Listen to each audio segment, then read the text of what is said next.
Hello, pardon my lateness. I'm just going to call in via phone. I'll be on in like about 30 seconds. Sounds good.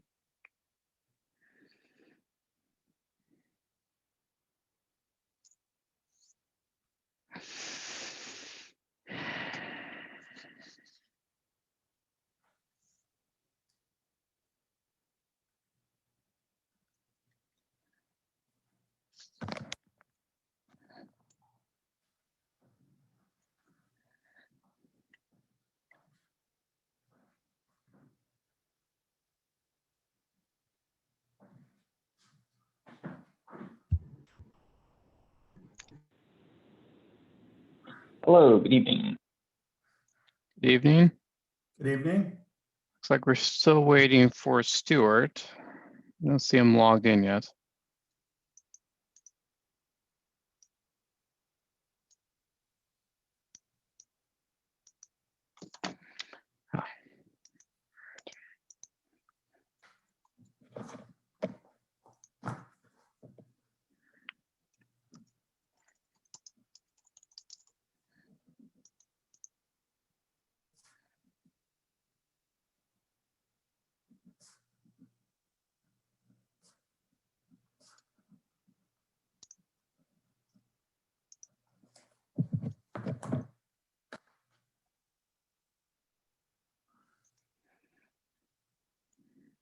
Should be just a moment. He emailed me asking for a link.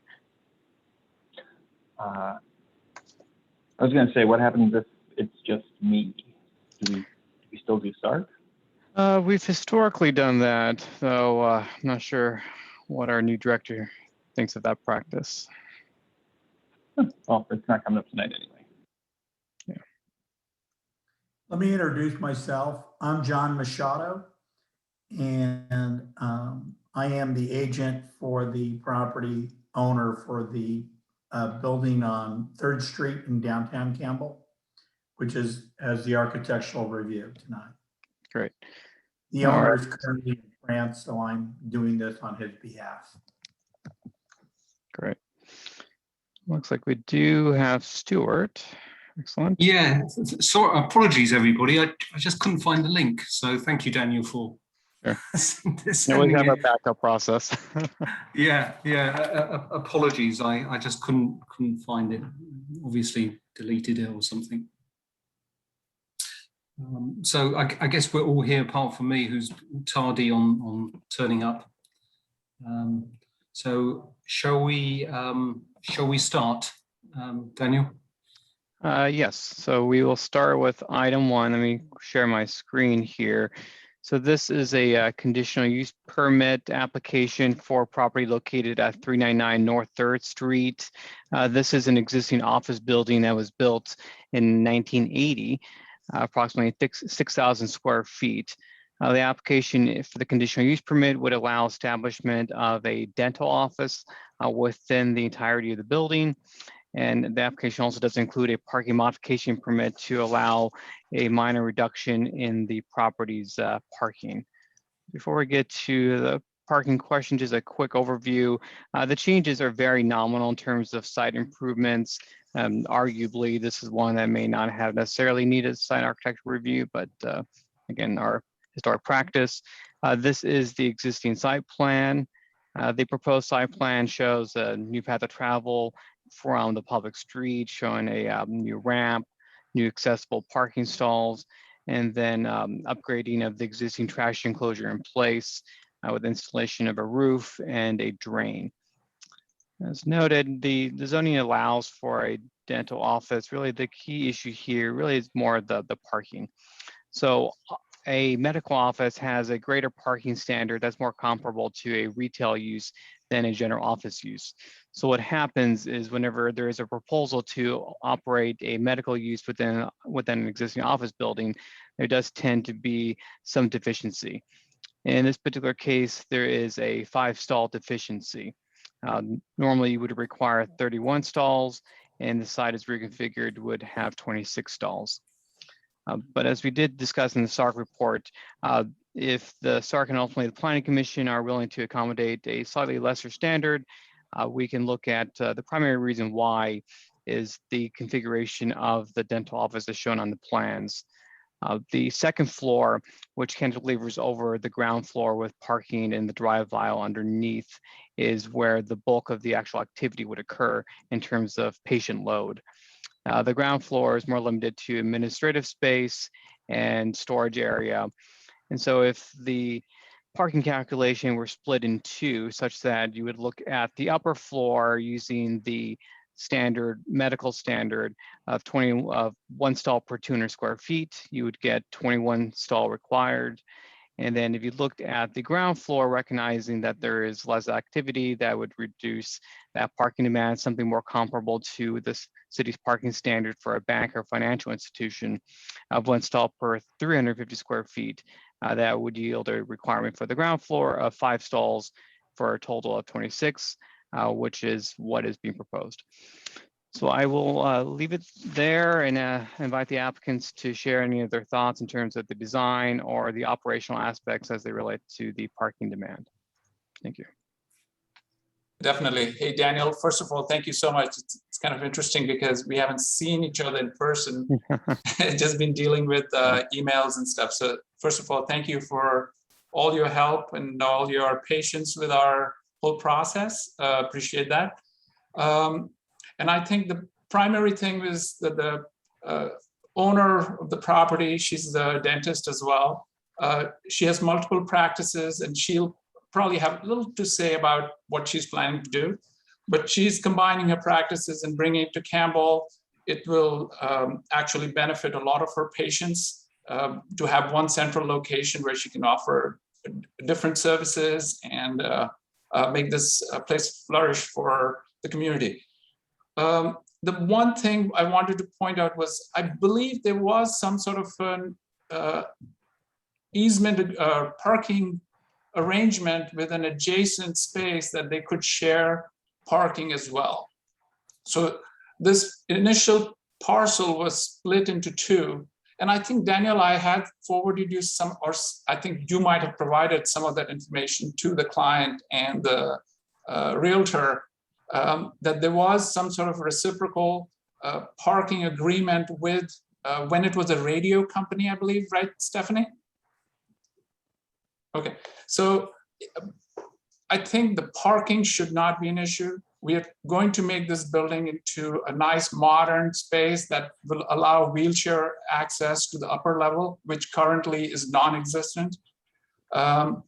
Even the path of travel from the sidewalk and the parking lot to the building is like really bad. So we are making a lot of improvements to the space. And as a result, we've also, because of that, we've lost some spaces just to make it fully compliant. The number of parking stalls, the number of accessible stalls required, as well as the path of travel and things like that. So we did lose some spaces, but overall, we've really benefited the accessibility for the building for both levels.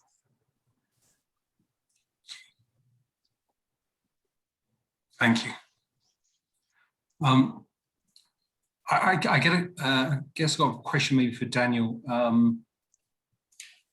To the rationale between getting to 26 spaces by splitting the type of functionality on the ground floor and the upper floor, so 5 on the ground floor and 21 on the upper floor, and the requirement for 5 being on reduced functionality storage, and that it's not really being part of the main dentist facility.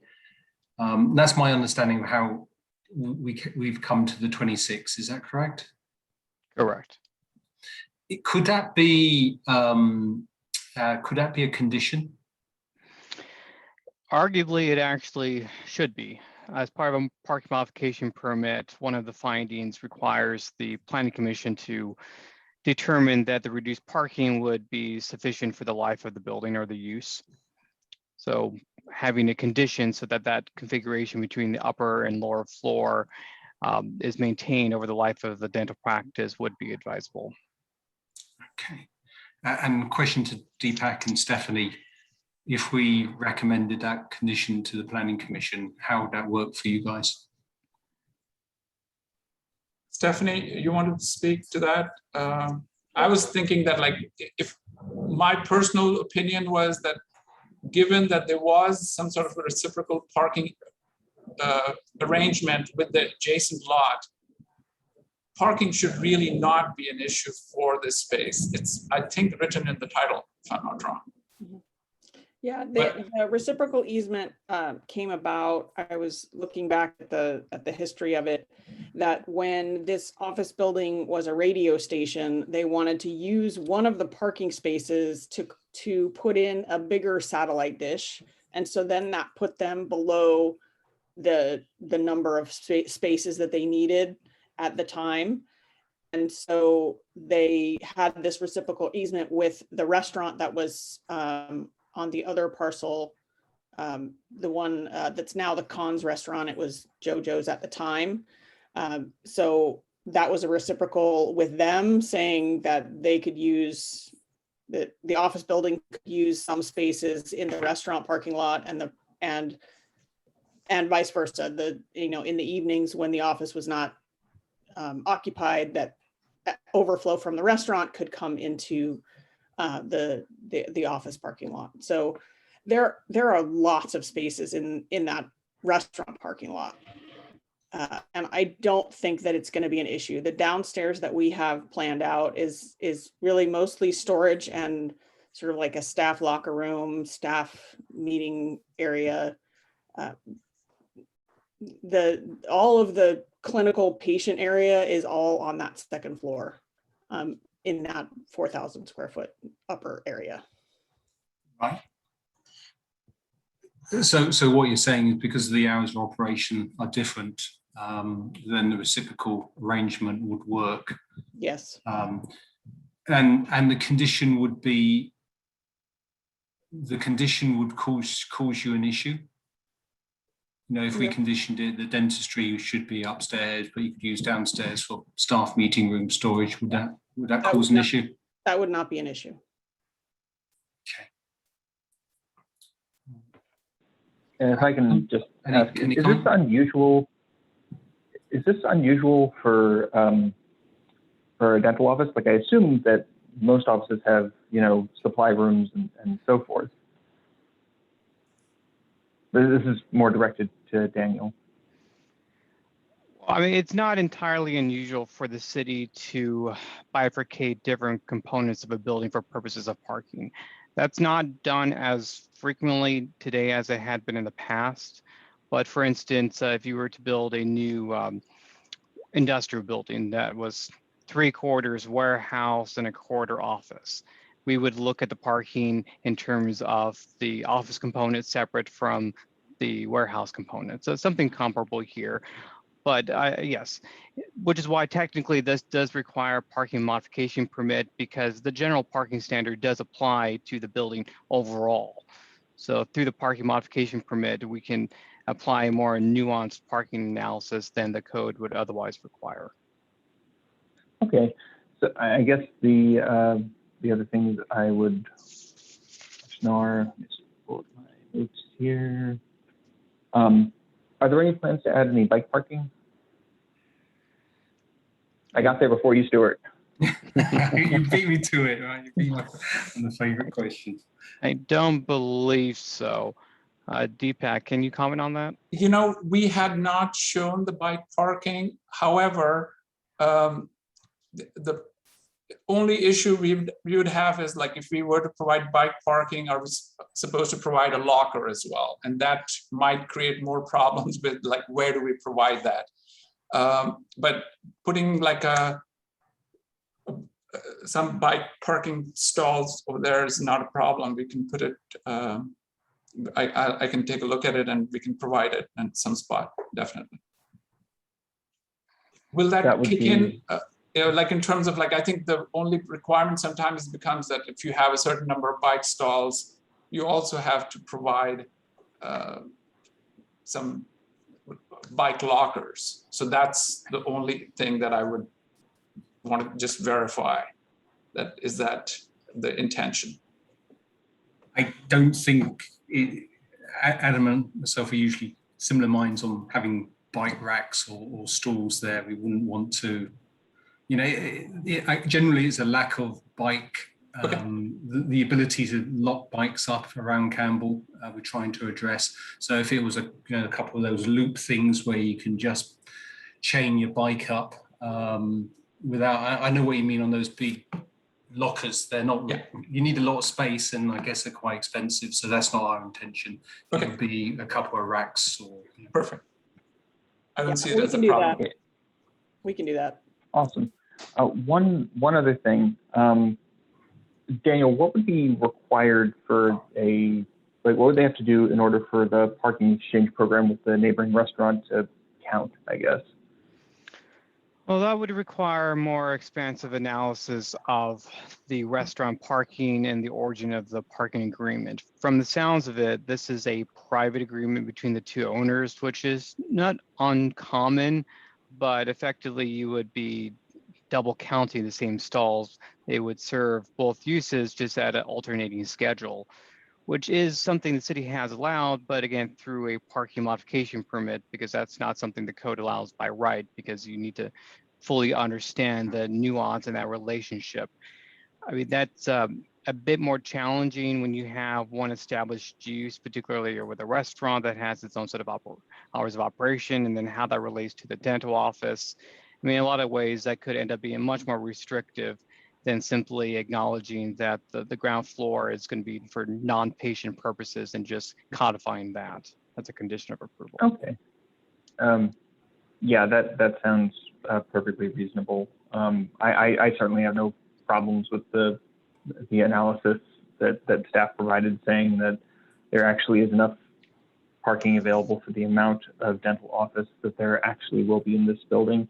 I would encourage people to use their parking and the neighbors' parking more efficiently if possible, but from what I've seen, I don't think we need to require that. Yeah. Is any more questions or comments, Adam? No, I'm all set. So I think if we had a condition a condition for the ground floor per your comments, Daniel, and work with the applicant on that to find something that works for us and the applicant, and a couple of biking stalls on there. It'd be type of with the backup of I guess, private agreement and unofficial agreement on the reciprocal parking with the restaurant. That doesn't need to be conditioned, right? The condition would be on the function of the ground floor. Then we would be supportive of this and recommending to the planning commission that they give the permit. Is that okay, Daniel? In terms of that sounds perfect. So good luck with it.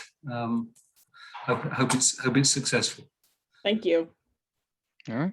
Thank you so much. Thank you all. Appreciate it. Thank Again, you. Thank you, Daniel. Thank you, commissioners. Thank you.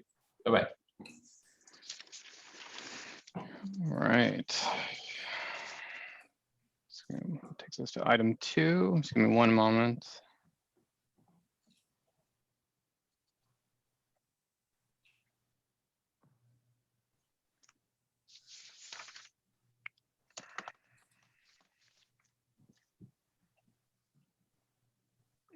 Okay, yeah.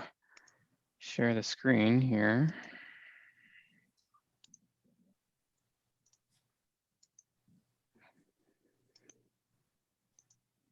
Okay, so this is a site architectural review permit for this property here, 1327 Frida Court.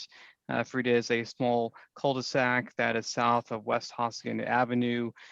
This is a R19 property within the San Tomas neighborhood area.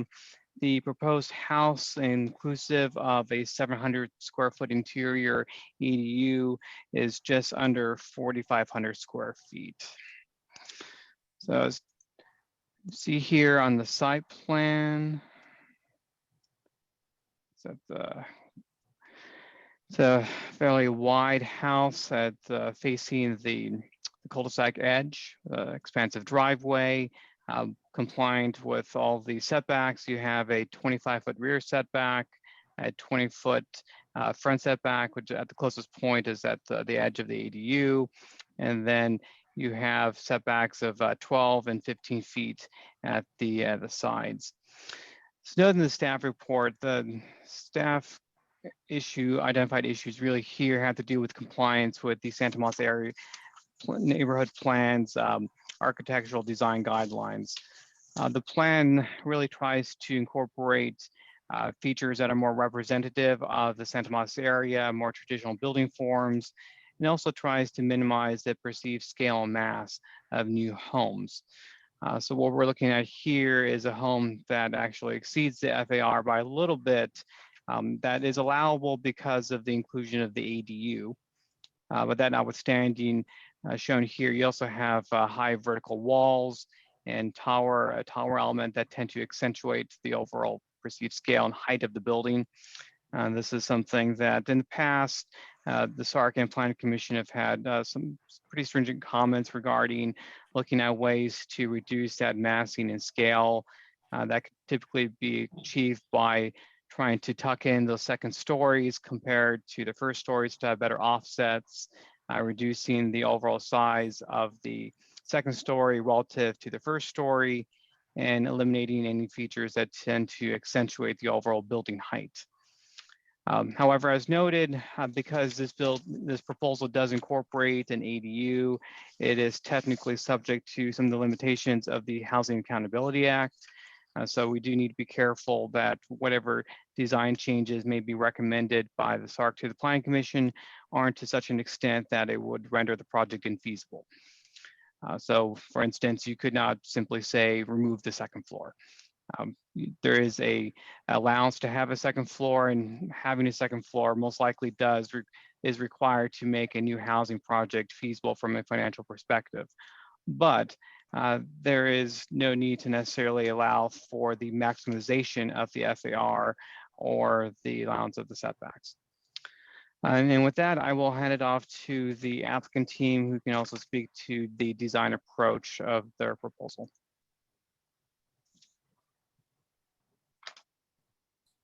So Daniel, thank you for giving a quick overview of the project. Really appreciate your help on the overall process as well.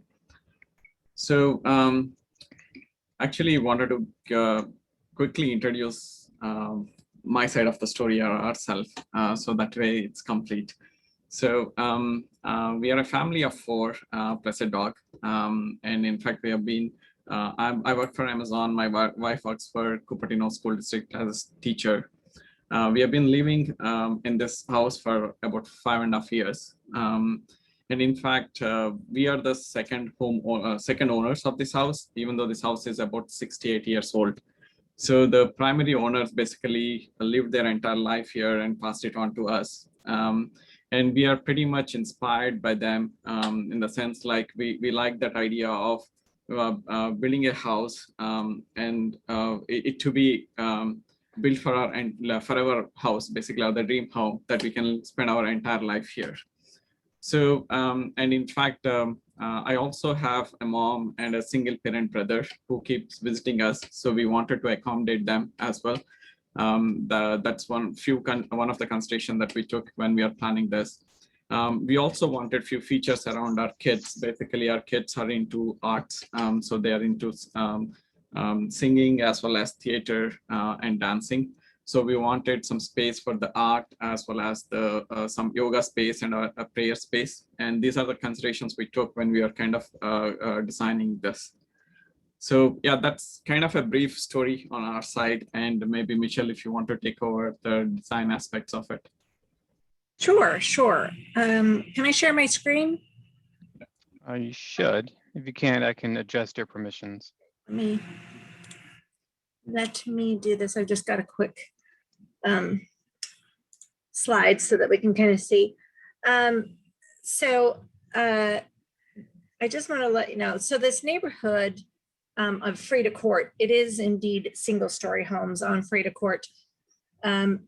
All of these in here, let's see, do I need to go into presenter view? make it a little bit bigger. Let's see. Okay, so all of these homes are the single story, the ones I don't have marked. All the blue are 2-story homes. And you'll find that there are some very large homes in this neighborhood. This is a bigger lot, but it is 5,300. So this neighborhood is transitioning to quite big homes as a visual in the neighborhood. So I don't think that this is going to be something that won't fit into the neighborhood.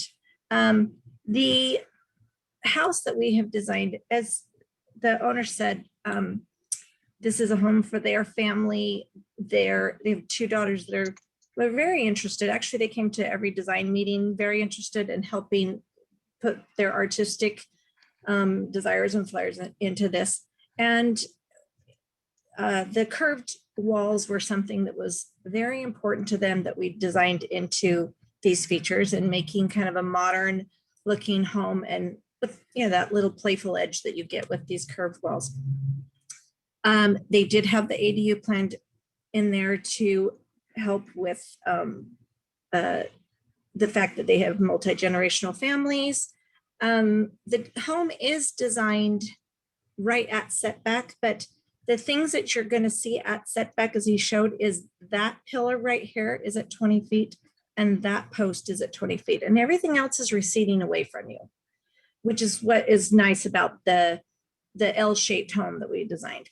Also, it makes for narrower wings of the home, which make the roof itself not grow to be quite so tall. Because we did want the curved walls, we specifically did not do the spire roofs because of the way that it overtakes the home and makes it look more prominent, but they were looking for that modern design, which is traditionally the larger windows that bring in the light and also do break up the expanse of the wall. For cost and budgeting, we, rather than stepping it back the 2 stories, we set the whole house back to meet, so the lower floor and the upper floor met all the setbacks, broke it up with some roof elements, and you know, did the 2-story wall straight up. If I go to, actually, these kind of went out of place, but I'll go through them. These are emails from the adjacent neighbors who are very happy with the project that's going on and happy to have the house in the neighborhood. This is Rick Flores is on the direct right. I know that because I designed his house as well, remodel. So we've got like 3 neighbors there that are very interested in it. This is a neighborhood in the San Tomas area that has those turrets, but with the very steep spires. And I think this is kind of where you're going away from. They're very prominent on the front of the house and definitely do make it look, the house, it's the tallest thing of the whole house. We did a flat roof to try and stay away from that. This is the aerial shot of the neighborhood. What we have is on bordering and on this side, so we are stepped back 15 feet, a little bit more than the required. We have a detached garage. This is Rick Flores's, with no windows, a large driveway for RV parking. And so there's absolutely no privacy issues, and it's not an issue for him to have the 2-story straight up wall. This is a 2-story straight up wall on this side, and this is our rear setback, which we're quite a ways away from. This side, we have some of it that's at the setback, but then another part that is a balcony, but this lot is entirely trees. Then we border a cul-de-sac, and on this side, which is the side of the ADU, we border a driveway. So I feel like where the setbacks and the privacy and the way that it's situated on the lot will not be overly expensive or a burden on this particular property. Just to kind of give you an idea of what you're looking at, you may have looked at, this is what you see when you drive in. This is the existing garage. detached garage. This would be the little post I showed in that patio. You would not even see the garage when you're driving down the street. You'll come to it. This tree blocks it. This would be approximately where our carport is. Actually, this is the setback here. And as you get into the cul-de-sac, you will see that what we also have is the two-story houses bordering here and here. There you can see that there. And on this side, we have a concrete fence that is a border, beautiful fence that borders between the two houses. I think that was it. Do you have any questions of me?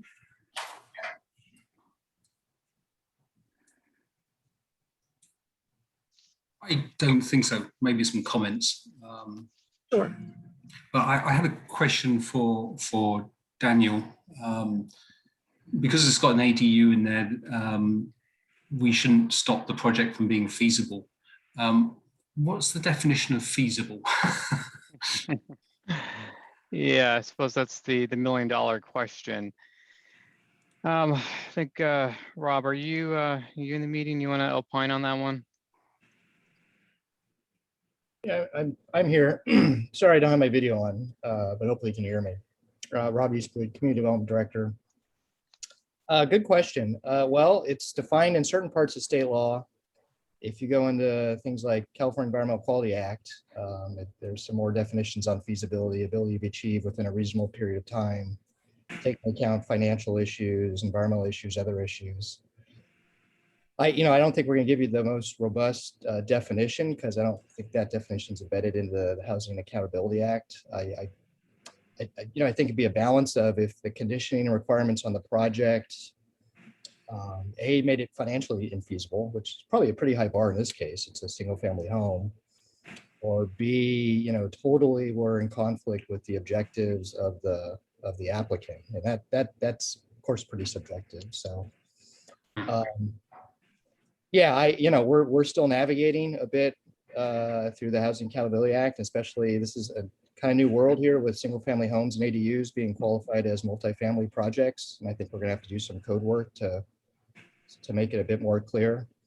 So a single family home alone versus a single family home versus an ADU is treated differently. But I think first, if there's conditioning requirements for the project and the applicant comes back and says, hey, I totally can't achieve what I'm trying to achieve for these reasons, we'd have to look at the factual evidence behind that and then decide. So hope that gives some guidance. That's about all we have. Thank you, Rob, for your brave attempt. Yeah, I had actually, Stuart, do you want to go first? No, please, Adam. You go. I have no particular issues with the design. As you folks have pointed out, the Santa Mas area is gradually changing from being one-story homes without ADUs to being two-story homes with ADUs, and even found that there are places with pointier roofs than on the application. This is how neighborhoods change.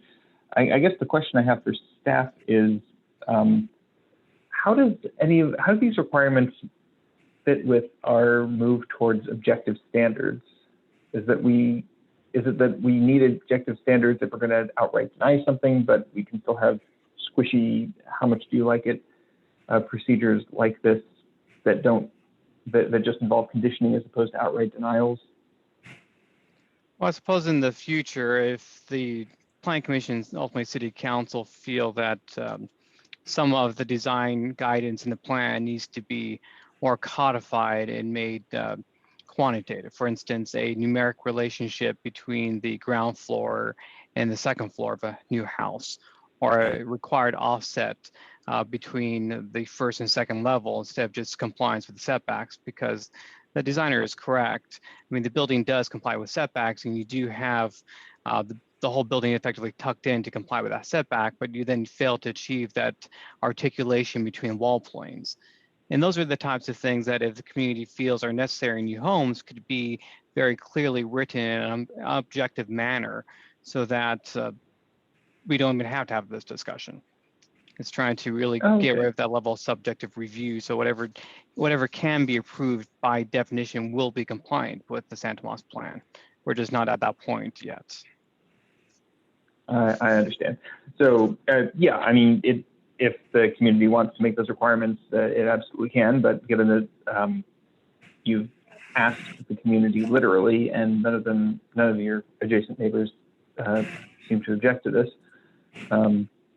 I particularly think that the modern rounded entryways are pretty darn cool, and I like the stonework and the variety of materials. And I think it's a very nice looking place. I have no particular objections to this. I really appreciate your comment because my kids are adamant on it. It was their design idea. In fact, they are sitting next to me while we are talking. So, really appreciate that. I would also say that there's 2 stories. I mean, many homes in that particular area do have the 2-story straight up walls. I realize we do have probably more on them, but felt that it actually works quite well with the lot as it is tucked away. We have 2 fronts that we had to meet at 20 and is it 20 and 20? I'm gonna speak there. And then we kept 15 on the 3rd. So we're quite tucked in compared to what is allowed there. So I'm glad I let Adam go first, so it doesn't get influenced by Yes. not that he would by my discussions here. So I did that on purpose. You know, I walked the area or ran the area this morning, both down Frida Court and also the neighbouring streets to get some context around it. So, you know, in terms of the style and even the size, I don't really have an issue with that per se. I do have a major issue with it in that location. Especially down that road, I think it's just going to completely dominate that particular street. And as you pointed out, it's all the other houses down that road are effectively 1 story. And the neighbouring houses down other streets, I think, will be smaller and they're designed differently. I took some photos of new builds around that area, and they are contemporary new builds, so not just old traditional style, but contemporary new ones. And I would say they are a modern design, but much more in keeping with the spirit and the guidelines of the San Tomas area plan. So whilst, you know, I don't have an issue with the style in a location which is not, you know, a neutral location, I personally do have the issue with the styling in that location, also the scaling and the massing. You know, as much as some neighbours will be in favour, we've also had planning commission meetings where we've had very vocal public comment on how the city has let the spirit of the San Tomas area get corrupted by large housing developments and housing developments which are out of style. So, you know, for me, I think it needs going back to the drawing board. To some respects, to look at a way of, you know, I'm not, you know, personally, I'm just speaking for personally, I can't speak for the other commissioners here. I would be looking for not to stop a contemporary design or not stop something new, but something that is more sensitive to the guidelines of the San Tomas plan, something that doesn't dominate the street. I have a feeling that although I know it's not your intention, it could appear like the castle down the bottom of the end of the road, right? So if there was something which reduced the scaling, reduced the 2nd floor, maybe more in keeping with some of the 2nd story developments in the area, some of the modern ones there, I personally would be looking for that as comments on there. And, you know, the feasibility thing, as Director Eastwood said, I think it's something we're learning as a community, as a Californian community, on what this actually means. And I do not want to stop people from having a nice house and your house forever and all this type of stuff. But there's also a balance with a 9,500 square foot lot in a corner. So when it's a corner lot, it stands out even more, right? It's not as though it can be a longer house, so you have a smaller front to it. It is very dominant. So I think those are some of the things I would have as comments. And I'm not saying this is what it's got to look like. Not that I could. I'm not an architect, right? And I'm sure Michelle can have some really brilliant ideas on how this could be made more sensitive. If you wish to do it, right? You don't need to. You can keep it exactly as it is, and present it to the Planning Commission. We're just here to make comments and recommendations. Yeah, I think thanks for that inputs. In fact, glad that you visited the area and you did the due diligence. So a few comments I want to just make. Very first thing is, this is a small court with 6 houses, right? And out of the 6 houses, this is the oldest house compared to any other house. So obviously, I expect as we go, other houses are going to revitalize as well. They're not going to remain like that forever, right? And also this court has all big lots. In fact, I think my lot is the smallest with 9,000, about 9,500. But the remaining lots are 10,000 plus. So I do expect as things move on, I mean, this decision is not just for today, right? This decision would be for next 60 years. And I'm also putting all my savings. I'm not ready for 10 years, after 10 years, I'll rebuild it or reconstruct it. I don't have that thing, right? So I need to look at, we need to look at the future also, not just today, right? And also the adjoint courts, as you saw, Rodney Court or the one next to us. So those are already 2-story buildings and the big houses, right? So I'm pretty sure this court will change maybe in next 10 years, may not be today, right? So that's what we should look forward for. At least that's why my thought is. And even from the day I've been doing this design and architecture, I've been in touch with entire my neighborhood. I've been sharing these plans, I've been showing them. And in fact, most of them expressed excitement of this change coming in. No one, I'm not sure if anyone objected to the city, but no one kind of expressed anything. Everyone were really excited. And every time they ask me, hey, what's happening? Where are you? So that's the comments they keep asking me. So yeah, at least that's what I would like to comment on. Yeah, no, thank you. And you're right, in some respects from the Planning Commission's point of view and the SARC is that we have a reference, right, to the San Thomas area plan, which is a plan of record in terms of giving guidance. So we're type of obliged to refer to that in our interpretation, right? It's subjective, all this. Objectivity is being type of coming in with regulation. So, I completely get what you're saying, and my comments are subjective. Other commissioners may or may not agree with it, or have a completely different view. I just like to. Oh, go ahead. Go ahead. I just like to throw in briefly.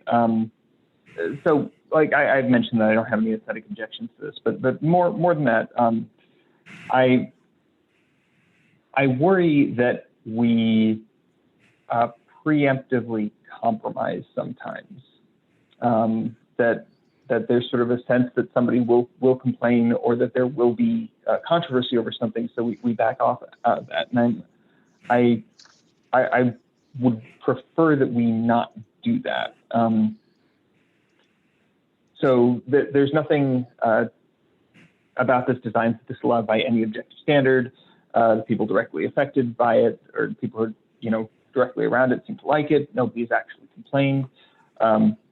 So I have concerns about preemptively turning things down, or I guess homogenizing things. I realize I may be kind of out on one end of the distribution in terms of my opinions here, but especially seeing what newer houses in the area look like as opposed to older houses, this is seems to be literally in the character of the neighborhood. It may not look like the houses right next to it, but it looks like other newer houses in the neighborhood, and we haven't outlawed any particular thing they've done. That's my take. Michelle, you had. Yeah, mine was more of a general, this, when you were speaking to the feasibility, because I do a lot of projects, and I have them in most of the cities around us, but I also have another one in your city.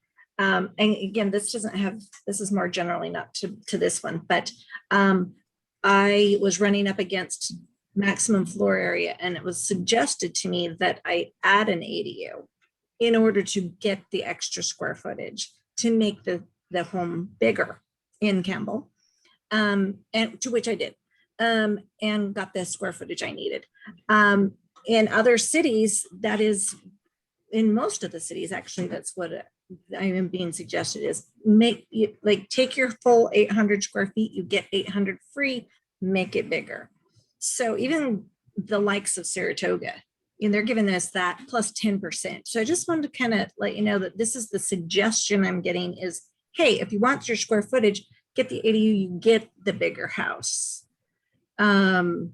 So just that's just a tip as you're trying to navigate California's new, I'm trying to navigate it too. We're trying to navigate California's new ADU laws and what we get. And, and it does make houses a lot bigger, which we're not always, have been traditionally into it. Go for it. Yeah, it's an interesting thing because my idea on the ADU was to increase affordable accommodation.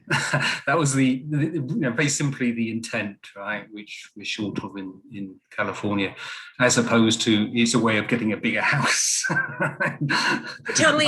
We all know the intent of it, right? We're trying to get the low income housing. I'm just telling you what the flavor is. I mean, a lot of them we're loving the ADUs, like we're loving it, right? Because as we all know, multi-generational families are huge, right? I'd say probably 2/3 of my clients are multi-generational families. So an ADU is phenomenal. And is it low income? Absolutely. In fact, no income usually. Somebody gets to live there for free because they're family. And I think it's a great thing, but it is the flavor around all the cities is that people are being allowed to get more out of it because of what they're doing. So I just wanted to put that up there for as you guys are figuring this all out as well. If I could add for context as well, there is a distinction between absolute square footage and the overall scale mass of the building. Understood. To some degree, the building we see here is actually a reflection of the city's codes. Because if we had a greater lot coverage and lesser setbacks, the same square footage could be built, but more of it could be on the ground floor, less on the second floor.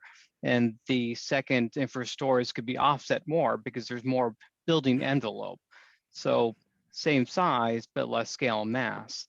But unfortunately, because we have such restrictive setbacks and our lot coverage is 35%, we kind of compel the concentration of the building mass within the middle of the lot. Mm-hmm. True. So which is why I actually like, yeah, that's actually why I liked the L shape on this corner is that it felt, and to go narrower. So it didn't, it felt like we had a little bit of relief in the front of the house. But to your point, I understand what you're saying is, I wasn't making the point on ours particularly, just more because it's coming up and we get to talk freely here. So yeah, in fact, one more comment I also want to make. I'm an engineer. I've been working for 20 years, even though I may not be a civil engineer, but I know how the structures need to be, right? So I keep hearing this like, hey, the top floor, maybe push it back. That is not a structurally solid building, right? You have load-bearing walls. That's what is the structurally solid buildings across the world, right? I don't know why we want to don't go with load bearing walls. That's something I always get like, hey, it's expensive to build. It is not structurally solid. Why do you want to go that way? I don't get it actually. Thank you.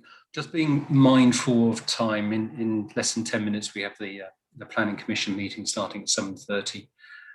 So before I wrap up, and is there any other comments from anybody? Okay, well, thank you very much. And as you can see, the beauty of the Planning Commission, you get diversity of views. It's great to hear, Adam.